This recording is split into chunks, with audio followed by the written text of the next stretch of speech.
doon eh. Sabi ko, ilagay mo sa YouTube para kumita ka, para magkapira ka, kasi sayang ang views. Yun ang sinabi ko. Wala ka. Kumbaga Kasi tinulungan. yun naman talaga eh. Yun naman talaga eh. Bakit ka pa gumagawa ng reaction day, di ba? Dahil sa views, para kumita ka, kaya ka nga naging vlogger eh.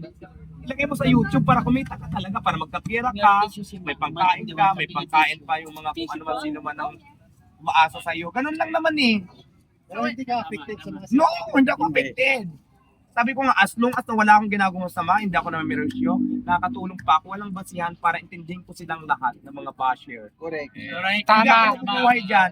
Bakit nung nasa ilalim ako ng tulay, nandiyan ba yung mga basher na yun para maging concern sa akin? Nang may nagbigay ba ng pagkain? Sino bang nagangat sa sarili ko? Ako lang na mag-isa. Yes. Nandiyan ba yung mga tao na yun na ngayon akala mo kung sino? Kaya wala akong pakialam sa inyo. Maka-comment ay wagas. Any question? Okay. Since nakukulangan ka, so pwede na ako magtanong. Yeah. The interview of Ted Filon, masyado tayong dinurog. Masyadong dinurog. Ay, out ako doon kasi hindi naman ako na-interview. Yung sa akin lang. Okay. Hindi ka pa ba? Pwede ba ma-interview regarding dito sa dinadala mong party list? Yes. Kasi sa akin, masyado ka nalang dinudurog on your educational attainment. Pero ang Eto ano ha, masasabi para mo? sa Yes. para sa kaalaman ng lahat. Yes. Ang vendors party list, pag swinerte, nanalo, 3 set lang. 3 ang uupo na magiging congressman. Tama. Sa isang party list. Pang-4 po ako. Walang upuan kahit manalo sa vendor party list para kayo po. Intindihin nyo lahat. Kuda kayo ng kuda, hindi nyo naintindi. Yun lang ang sinasabi nila. Kaya ako nandito sa vendors party list. Siguro naman napapanood nyo dati ako, nung umpisa pa lang ako, halos wala akong kakampi. Buti nandyan si vendors party list. Nasabi ko, hindi man sa akin magkaroon ng boses at kakampi ang bawat manindang Pilipino. Alam mo kung bakit? Ang ganda ng advokasya ng vendor party list para sa bawat manindang Pilipino. Correct. Hindi lang sa akin ha.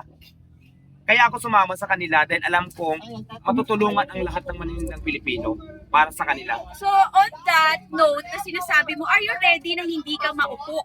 Hindi naman talaga ako upo eh. Pero Very obvious tumutulong ako to promote, to endorse na ang ganda ng advocacy ni vendors party list. Yes. Fourth nominee ako, nag-file ako ng certificate of candidacy as fourth nominee. Kahit manalo si 3 set kasi ang pinaka-maximum na mananalo. 3 set, 3 lang yung upo. Pang ilan ba ako sa nominee? 4. Oh. May upuan ba kahit manalo sa vendor party list si Diwata Paris? Wala. Wala naman kinabahan sila. Diba? Baka sa 3 na yun. Para doon sa mga kuda ng kuda na hindi mo na inintindi, kung ano man, may masabi lang, Mema. mga inggitera, bago kayo mag-comment, intindihin nyo muna yung mga sinasabi nyo kung tama ba o hindi. Correct. I guess naiintindihan naman nila. The thing is, they are concerned, pang fourth ka. So, meaning to say, on that note, okay lang sa'yo. You're Yes, just promoting. Okay lang. Yun lang. Okay nga lang, wala ako sa nominee. Oo. Hindi ko naman yan hinahangad na nominee. Okay lang wala sa nominee. Basta ako tutulong ako na manalo sa vendor party list sa abot sa aking makakaya. Dahil alam ko para sa kapakanan to ng bawat manindang Pilipino, para sa lahat ng vendors.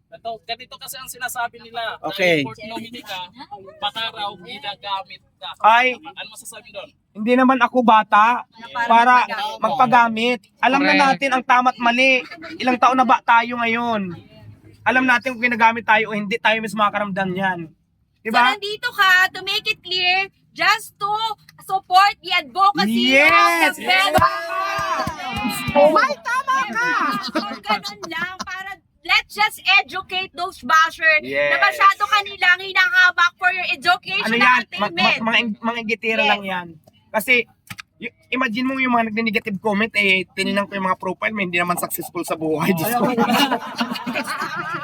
Actually, alam mo, kasi minsan pag may time ako magbasa, tapos to check the profile na nagko-comment ng sobrang negative, tapos tinitingnan ko, ay mukhang hindi naman successful sa buhay, na hindi naman dapat patulan pa natin. Kasi siya nga mismo, hindi nga kaya ang sarili niya, sa ibang tao pa kaya. Correct. Kaya paano para mag-comment? Kaya, wala akong No pakialam. Sabi offense. ko nga, wala akong pakialam kung ano man ang buhay na mayroon ka. Pero nakikita ko naman sa sitwasyon mo, kung hindi ka naman successful, di ba? Kiber. Tapos pagsasabihan mo ako ng kung ano-ano na isarili mo nga mismo, hindi mo nga maiangat.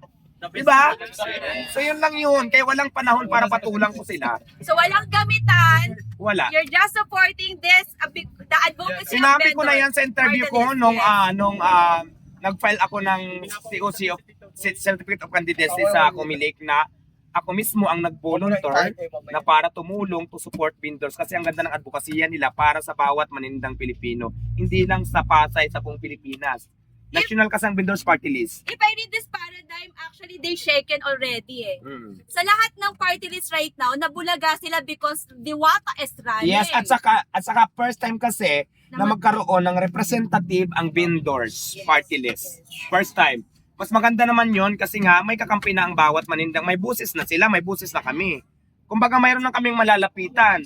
Halimbawa, yun doon mga problema na pwede natin, ito yung problema na dapat natin bigyan ng pansin, dapat natin tulungan. Halimbawa, kung illegal man sila na nandyan ngayon, Halimbawa, tanggalin ako. Wag kunin yung mga tinda, 'di ba? Ilagay natin sa tama. Nandito si Vendors para tumulong para makipagtulungan. 'Di ba ganun? 'Di ba? Ganun 'yon. Sino yung tatlong possible na uupo sa Kongreso? Ay, Kapag nakapasok yung party Nakalagay list? po kasi doon sa COC namin nasa mga